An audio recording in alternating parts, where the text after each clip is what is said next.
book can take you anywhere. Turn the pages and you'll be there. Come on, join us, you'll see. We're reading with Carylee.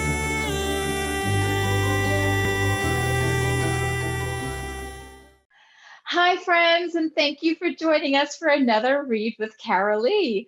We have, again, another amazing author here.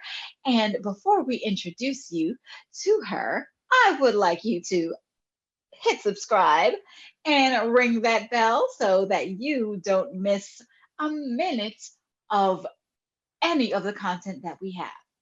So today we have author Kathryn Starke, and she has the book Amy's Travels.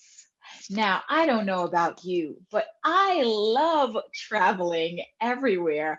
And even though we may not be able to travel as much as we can right now, you are able to travel with us with these books and the authors that we bring you from all around the world.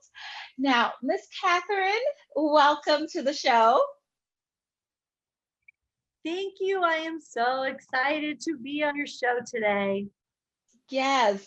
So could you let us know where you are reading to us from today? Today I am reading about Amy's Travels from Richmond, Virginia. Oh, yes. So you are just right down the road from me. I think we're neighbors.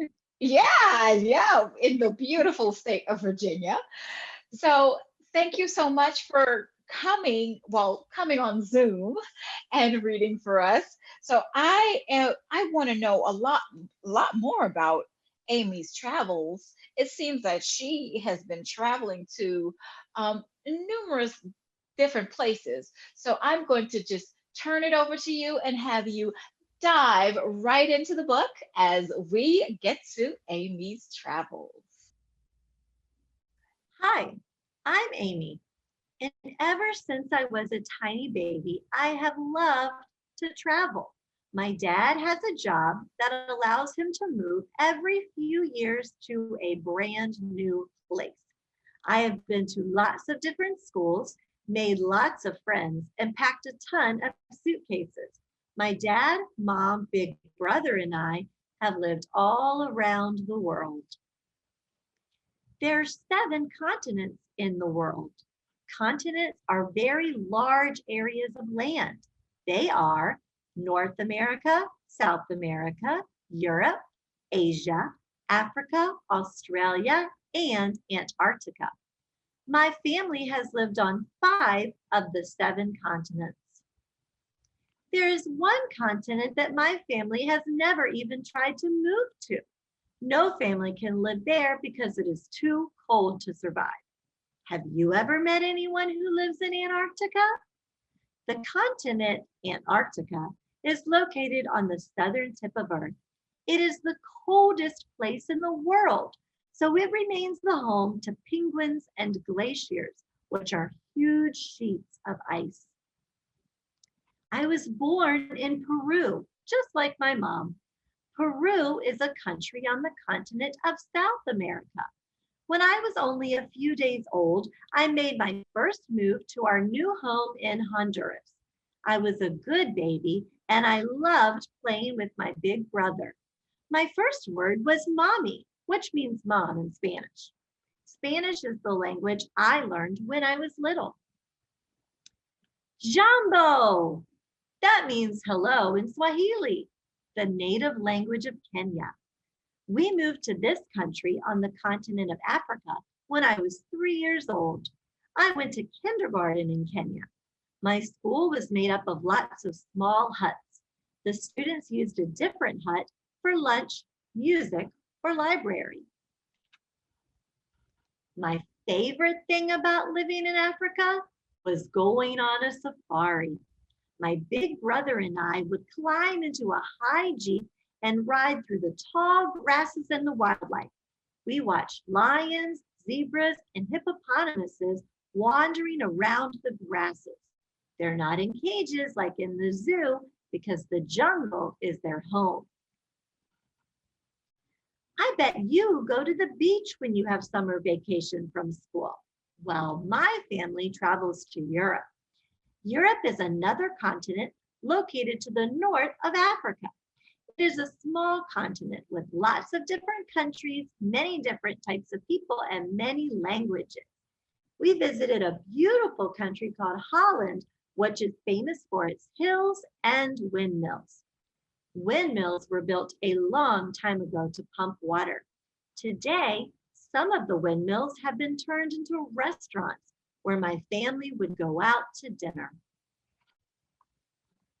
Remember when I told you I was born in South America?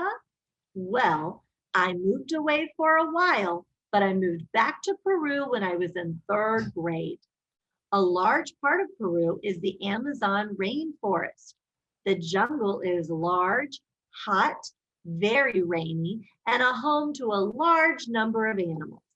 The neatest thing about this place is that at night, you can take a canoe ride on the Amazon River to see monkeys, bat caves, and frogs. You can even feel the crocodiles swimming under the canoe. I did not move to the United States of America in North America until I was 11 years old, and I still live here. We live in the state of Virginia, close to Washington, D.C. The coolest thing about the United States is that they have 4 seasons: fall, spring, summer, and winter. In other places around the world, the weather is either dry or rainy. I experienced my first snow day when I lived in America. Now I look forward to snow every winter. The largest continent on Earth is Asia. My dad's job just transferred him to Asia, where he will learn a new area and meet brand new people.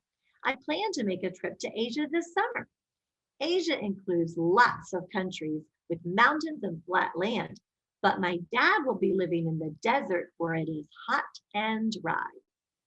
It is a land of sand where camels are a form of transportation.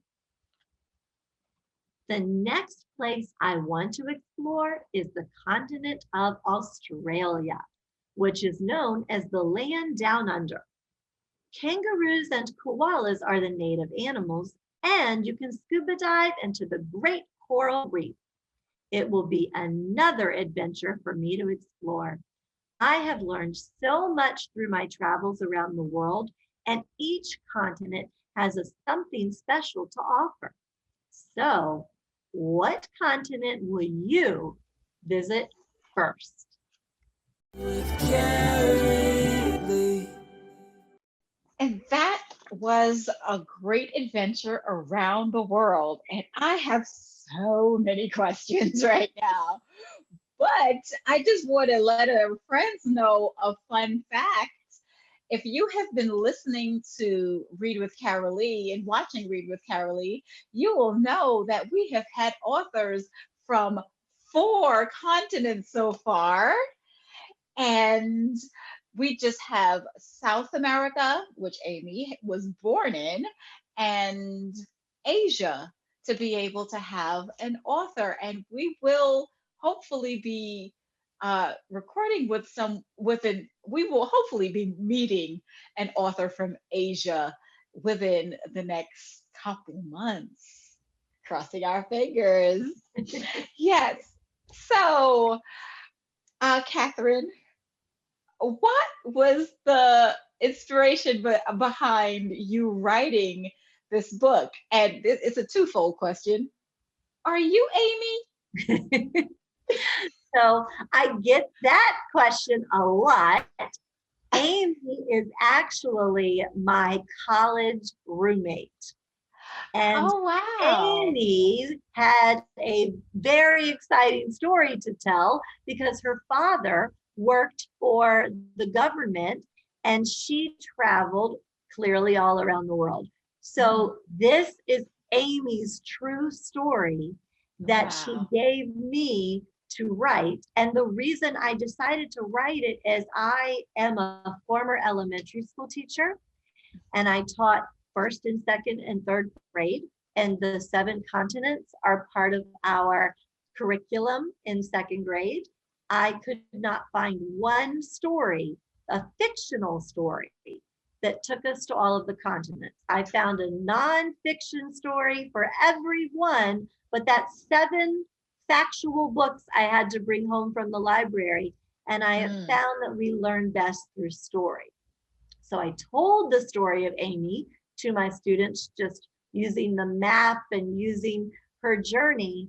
And when I realized that it not only made the children connect to other locations, but understood we have greater land masses than just our community and our country, then I turned it into a book with Amy's permission.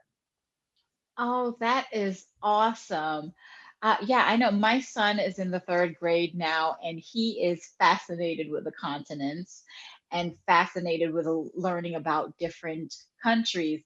So, this is definitely a great book for children of that age to really try to explore different continents. And I Amy is definitely a lucky little girl to be able to have lived on 5 continents and so Mhm. many different countries. Yes. So, um, what would you say is something that children could really take from this? I mean, the thing is, I originally wrote it for the concept of what we just talked about, Mhm. understanding the 7 continents, understanding that, people from all different cultures, backgrounds, languages exist on our planet. And yet there's something so similar. And we always are comparing, no matter where you live, you go to school. And no matter where you live, there's something special about your community, your neighborhood, your state. And so I love using this story to, of course, teach geography.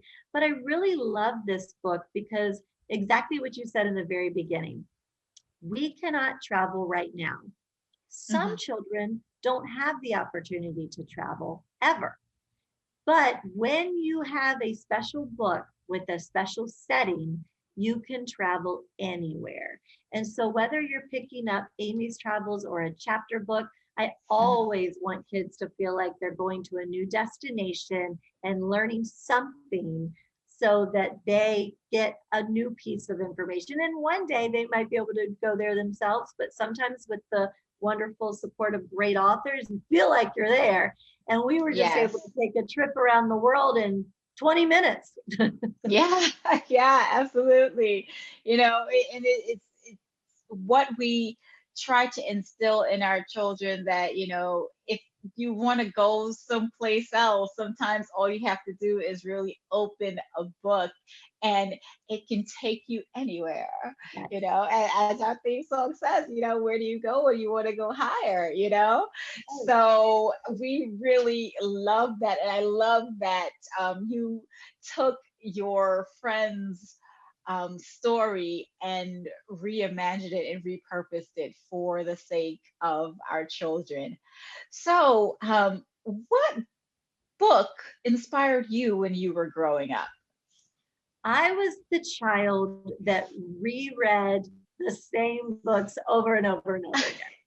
And you just loved them and you reread them. And so I Mhm. always was reading nursery rhymes when I was real little, every book in the Berenstain Bears series, Oh, yes. Where the Sidewalk Ends, poems over and over again. And then Mhm. I loved, and when I started reading chapter books, loved rereading Charlotte's Web. And so Oh, it's funny because I went from always reading, reading, reading. Then I became an elementary school teacher and reading specialist. So if you were to uh-huh. look at my bookshelf, everything is a children's book. Yeah. And you know what? I think it's the same for me as well. My mother was a literacy coach, so I grew up reading. And yeah, I read all the books. I loved John Grisham when I was in high school and college. And now my bookshelf is all children's books. which I love to be able to bring to our children and meet different authors and take them around the world and, just inspire them. So thank you so much for being able to come and zoom in with us from Richmond and I then love and take us around the world. Thank you. I mean, I wish we could all go around the world together, but at Yes, least we can all travel through Amy and yes, through you. So thank you so much. yes, thank you. And, you know, would there be another book that you will be writing soon or have written? So interestingly enough, I sticking with the concept of children's travel, I'm Mhm. actually publishing a children's travel series with another author. And it's Oh, about two awesome. mice that travel. So you have Oh, two mice in London, two mice at the Eiffel Tower, and two uh-huh. mice in New York already out there. Oh, awesome. So I look forward to being able to possibly have those books on Read with Carolee so that we can travel a little bit more. Yes. I'll connect you with that author too. How exciting. Yes, absolutely. Well, thank you again so much, Miss Kathryn Stark, for coming along with us and taking us on a journey. And thank you to our friends for joining us for another Read with Carolee. You never know the experiences and the adventures that you might have here. So remember to always grab a book and read, and make sure you join us for another episode next Saturday. Have a great day. Carylee. Thanks for watching another amazing episode of the Read with Carylee Show. We have amazing authors coming by every week. So don't forget to like, comment, and subscribe below. You don't want to miss a thing.